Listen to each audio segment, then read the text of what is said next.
ఎవరు? ఏమో. ఓహో, ఏదో కార్ రిపేర్ అయినట్టుంది. ఏమన్నా కావాలేమో అడుగుదామా? మనకెందుకు, మీరు రండి, డ్రాప్స్ వేస్తాను. అలాగే.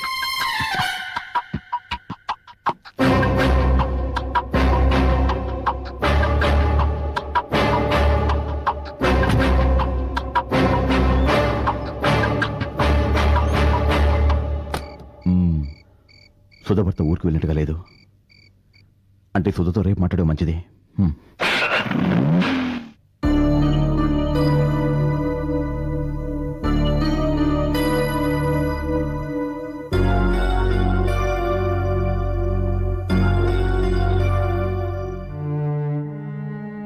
ఈరోజు ఈయన మాటలు ప్రవర్తన అదోలా ఉంది. ఇంతకు ముందు ఇంట్లో ఉండి భయపెట్టింది ఈయనేనా?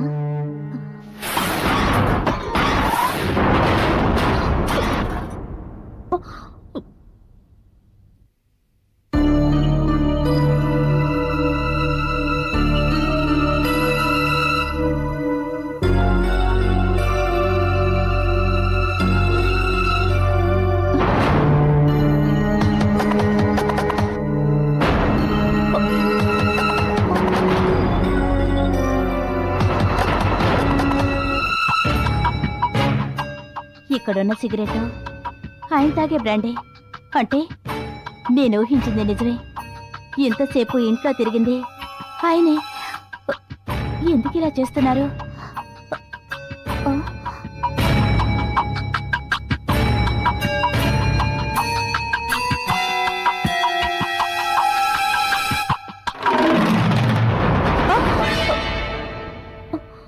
ఏం ఆలోచిస్తున్నావు? అబ్బే ఏం లేదండి. వెనక్కొచ్చేమేమని అడగలేదు, కళ్ళు ఎర్రగా ఉన్నాయేమని అడగలేదు. నేను ఇలా హఠాత్తుగా రావడం నీకేమైనా? అయ్యో, అవేం మాట్లాడి. ఎందుకు వచ్చారో మీరే చెప్తారులే అని ఊరుకున్నాను. అంతే. కారులో ఎయిర్పోర్ట్కి వెళ్తుండగా ఎండితో చిన్న ఆర్గ్యుమెంట్. కోపంతో కోరాపించి దిగేశాను. అక్కడ మొగుడు పెళ్ళాల గొడవ. ఆవిడ మొగుడి మీద కోపంతో కుప్పెడి మట్టి తీసి విసిరి కొట్టింది.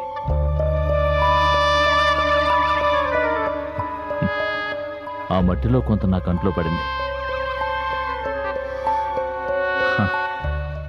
ఆవిడెవరో నా కంట్లో మట్టి కొడితే నువ్వు టెన్షన్ ఫీల్ అవుతున్నావేంటి? అదేం లేదండి. అవును, నేను వచ్చేటప్పటికి పవర్ లేదు, ఫోన్ డెడ్. ఏమైంది? ఏమో, నేను క్లబ్ నుంచి వచ్చేటప్పటికి ఇలాగే ఉంది. నీ సెల్లో సరివు. ఇందాక కోపంలో నేలకేసి కొట్టాను, ఇది పగిలిపోయింది. అర్జెంటుగా ఫోన్ చేయాలి. ఫోన్ ఇవ్వు. అది నా సెల్ కనపడ్డం లేదండి. అంతం కాదు, ఆరంభం.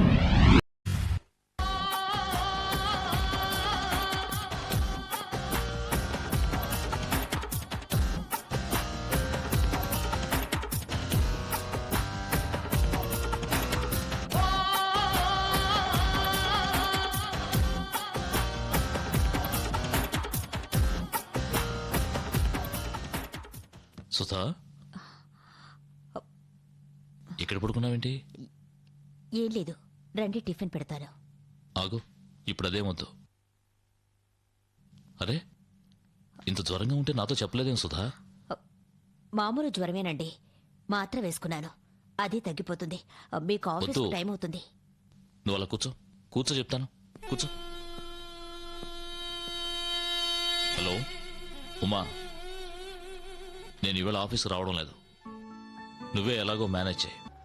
సుధా, పాలేమైనా తాగుతావా? వద్దు. మామూలు జ్వరమేనని చెప్పాగా, తగ్గిపోతుందిలేండి. ఆఫీస్కి వెళ్ళండి. ఎప్పుడు ఉండే ఆఫీసే కదా, ఒక్కరోజు వెళ్ళకపోతే ఏం పర్వాలేదు. మిమ్మల్ని అర్థం చేసుకోవడం నా వల్ల కాదండి. పెళ్లి రోజు ఆఫీస్కు వెళ్ళొద్దంటే వినలేదు. ఇప్పుడు నేను వెళ్ళమన్నా వెళ్ళడం లేదు.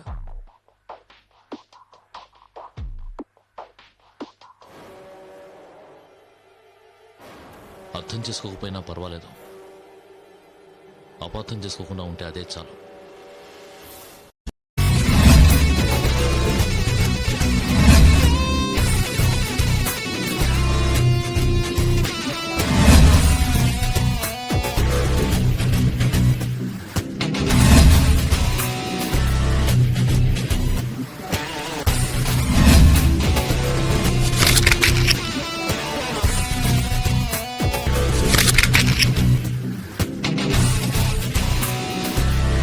If you enjoyed this video, kindly like, share, comment, and for further our interesting videos, subscribe our channel below.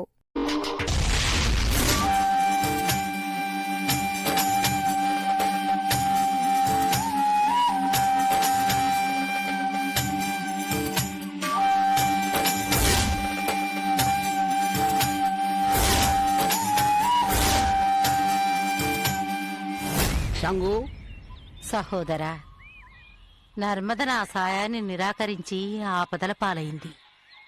Bhairavi ద్వారా నర్మదని కాపాడినందుకు మీకు నా కృతజ్ఞతలు. తను మనతో సహకరించినా సహకరించకపోయినా నర్మదను కాపాడుకోవడం మన కర్తవ్యం. తండ్రి, మాంత్రికుని శిష్యుడు నర్మదని యక్షునికి బలి ఇచ్చి మన శక్తిని నిర్వీర్యం చేసి పూర్ణిమ ఆత్మని అపహరించాలి అనే పన్నాగంలో ఉన్నాడు.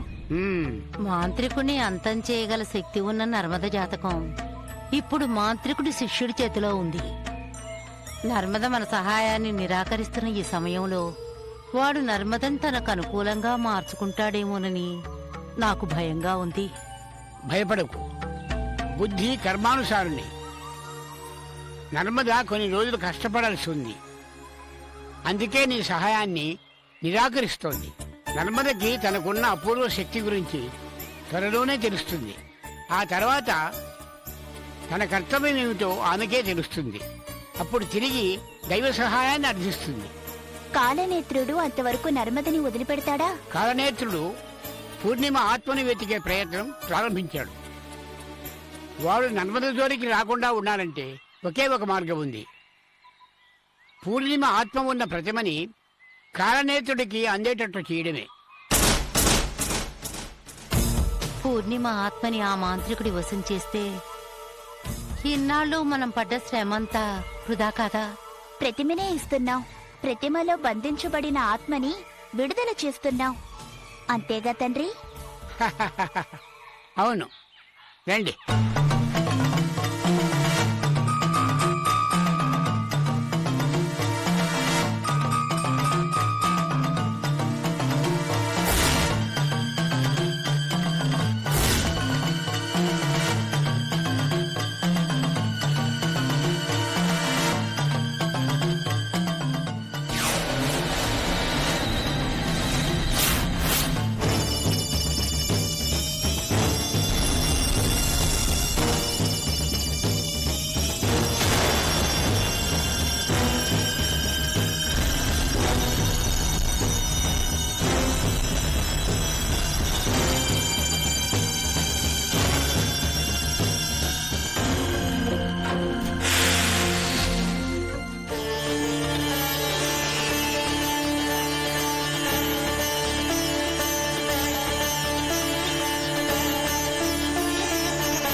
శంకరా,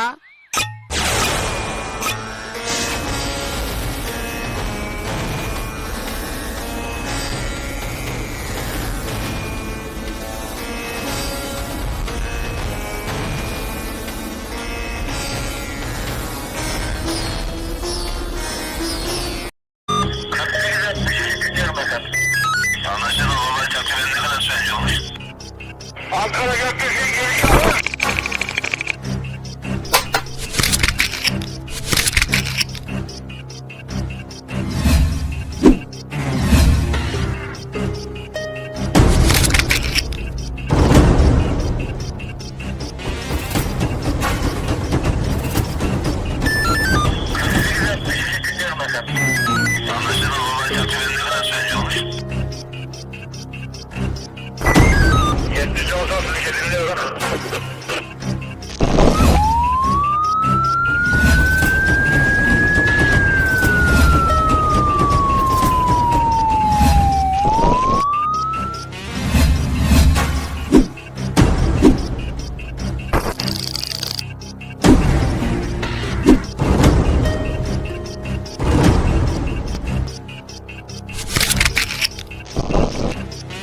Yeah, we don't want to do anything to scare your children. That's the last thing we want to do. We don't want to scare anybody.